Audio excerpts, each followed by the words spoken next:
8 mois après son éclatante apparition médiatique en Pologne, voilà Greta Thunberg qui a définitivement pour le moment abandonné ses études et qui revêt le costume de combattante et de militante incessante qui revient à la une de l'actualité pour la COP 25 qui aura lieu aux États-Unis. Bonsoir Pierre Herbulot. Bonsoir François. Et quand on s'appelle Greta Thunberg, eh bien on a des obligations, il faut joindre le geste à la parole. Alors lorsqu'on s'appelle Greta et qu'on va aux États-Unis, eh on y va de manière très spécial, Pierre. Oui, pas question pour la militante de monter à bord d'un long courrier ultra polluant pour rejoindre New York. Greta Thunberg ne prend pas l'avion.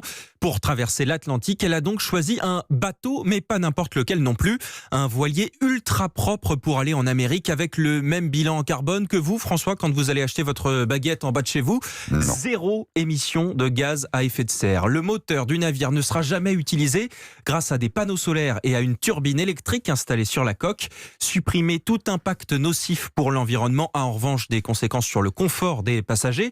Pendant les 15 jours de traversée, il n'y a dans ce voilier pas de douche, ni de toilette, pas de climatisation et pas de réfrigérateur non plus. Alors on voit, elle cultive son personnage d'icône de la jeunesse qui se bat pour sauver la planète, mais lorsqu'on est icône, on reçoit également des flèches. On l'a vu, Pierre Herbulot, au moment de sa venue à l'Assemblée nationale, le débat qu'il y a eu avec les députés français, et là c'est le cas également pour cette nouvelle expédition américaine. Oui, c'est pas faute, vous l'avez entendu, d'essayer de faire le plus propre possible. Greta Thunberg est attaquée ici sur le prix du bateau. Un IMOCA, c'est un voilier de course de 18 mètres en fibre de carbone.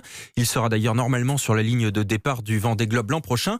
Voyager à bord de cette merveille technologique coûte beaucoup plus cher qu'un billet d'avion. À ce sujet, la militante explique qu'elle a été invitée par le propriétaire du bateau qui soutient sa cause.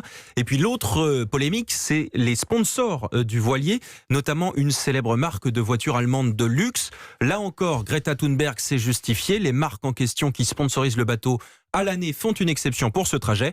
Les logos ont d'ailleurs été retirés des voiles pour la traversée. Merci Pierre Herbulot.